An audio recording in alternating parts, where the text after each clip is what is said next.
इस एक्सप्लेनर में आपका स्वागत है।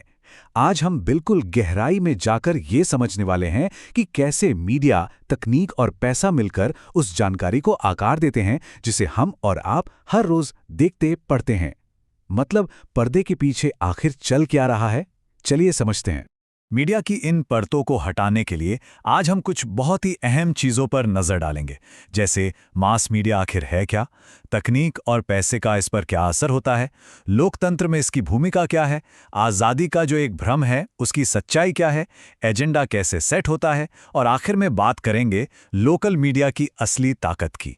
तो चलिए सबसे पहले बात करते हैं मास मीडिया की। ये समझ लीजिए कि ये दुनिया को देखने की एक खिड़की है। अब जरा सोचिए, हमारे समाज में बातचीत और संचार के कितने सारे साधन हैं। किसी लोकल मेले में लगा हुआ कोई छोटा सा स्टॉल हो, साइबर कैफे हो, या फिर पूरी दुनिया में ब्रॉडकास्ट होने वाला कोई ग्लोबल सैटेलाइट चैनल, ये सब इसी मीडिया का ही तो हिस्सा हैं। लेकिन एक पते की बात बताऊं, जब कोई भी माध्यम तकनीक का इस्तेमाल करके एक समय में लाखों करोड़ों लोगों तक पहुंचने लगता है ना, तब जाकर वो मास मीडिया यानी जनसंचार माध्यम कहलाता है। ये जो मास है यानी विशाल दर्शक वर्ग, यही इसे इतना ताकतवर बनाता है। अब आते हैं दूसरे पहलू पर, तकनीक, पैसा और मीडिया। ये वो इंजन हैं जो इतने बड़े स्तर पर पहुंच को मुमकिन बनाते हैं। अगर हम थोड़ा पीछे मुड़कर देखें तो कहानी बड़ी दिलचस्प है। गुटेनबर्ग की प्रिंटिंग प्रेस से लेकर 1940 के दशक के इलेक्ट्रॉनिक टाइपराइटर और फिर आज के ये मॉडर्न सैटेलाइट हब, तकनीक ने लगातार इस बात को बदला है कि कोई भी खबर कितनी दूर और कितनी तेजी से फैलेगी।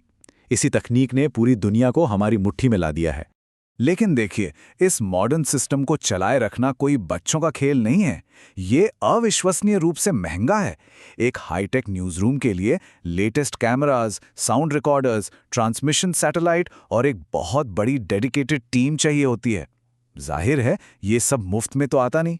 तो फिर इतने भारी खर्चों की भरपाई होती कैसे है? जवाब है विज्ञापन। आपको जानकर शायद हैरानी हो कि टीवी न्यूज़ पर सिर्फ 10 सेकंड के विज्ञापन की कीमत 500 रुपए से लेकर 8,000 रुपए तक कुछ भी हो सकती है।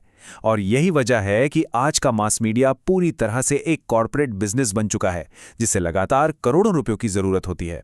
अब चूंकि इसमें इतना पैसा शामिल है, तो हमारा तीसरा बिंदु बहुत जरूरी हो जाता है, और वो है लोकतंत्र में मीडिया की भूमिका। एक अच्छे चलते फिरते लोकतंत्र में मीडिया का काम सिर्फ खबरें देना नहीं है।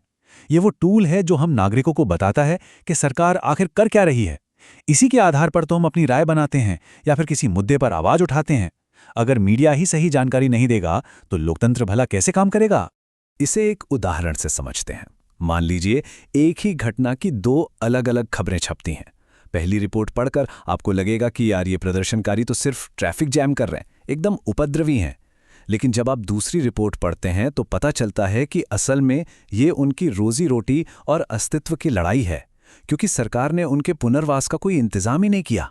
देखा आपने, किसी एक ही सोर्स पर आंख मूंदकर भरोसा करना कितना खतरनाक हो सकता है। इसीलिए एक सच्चे और आजाद मीडिया की पहचान है उसकी संतुलित रिपोर्ट।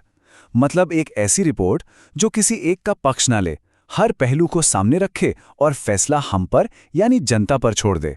सुनने में तो ये बड़ा अच्छा लगता है ना? लेकिन अब आते हैं चौथे पॉइंट पर।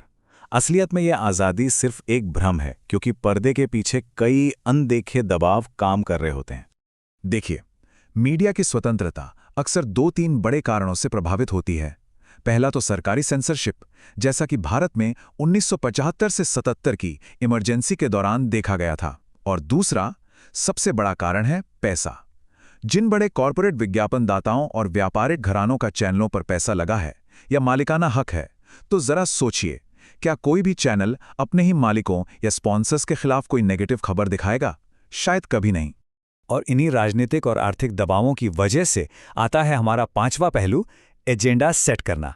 यानी ये तय करना कि आपको कौन सी कहानी दिखाई जाएगी और कौन सी छुपाई जाएगी।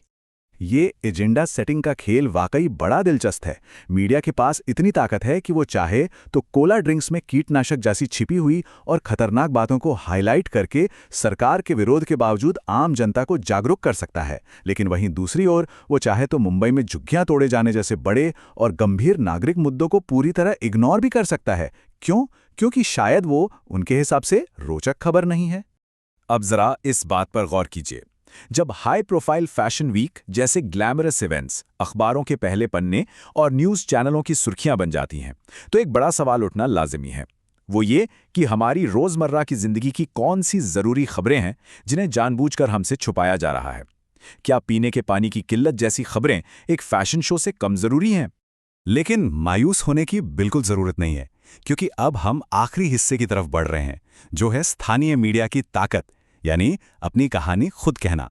जब आम लोगों को समझ आ गया कि मेनस्ट्रीम मीडिया उनकी और उनकी छोटी-छोटी समस्याओं की परवाह नहीं करता, तो उन्होंने अपनी आवाज़ खुद उठाने की ठानी। अब स्थानीय स्तर पर कम्युनिटी रेडियो और सस्ते वीडियो कैमरों की मदद से लोग अपनी असली कहानियों को खुद रिकॉर्ड कर रहे हैं और उन्हें अपने तरीके से प्रसारित कर रहे हैं। इस ज़मीनी बदलाव का एक बहुत ही शानदार उदाहरण है खबर लहरिया। ये बुंदेली भाषा का एक अखबार है जिसे उत्तर प्रदेश में 8 दलित महिलाएं मिलकर चलाती हैं।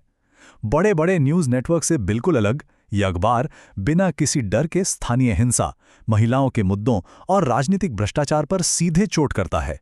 यह है ग्राउंड लेवल मीडिया की असली ताकत। तो इस पूरे एक्सप्लेनर का निचोड़ क्या है? निचोड़ ये है कि अब हमें सिर्फ खबरें देखने वाला एक पैसिव दर्शक नहीं रहना है, बल्कि एक स्मार्ट और क्रिटिकल ऑब्जर्वर बनना है। अगली बार जब आप कोई भी खबर देखें या पढ़ें, तो एक पल के लिए रुकें और खुद से पूछें, इस कहानी में कौन सी जानकारी छोड़ दी गई है? ये किसके फायदे के लिए दिखाई जा रही है? और सबसे अहम सवाल, इसमें किसकी आवाज़ को दबा दिया गया है और क्यों?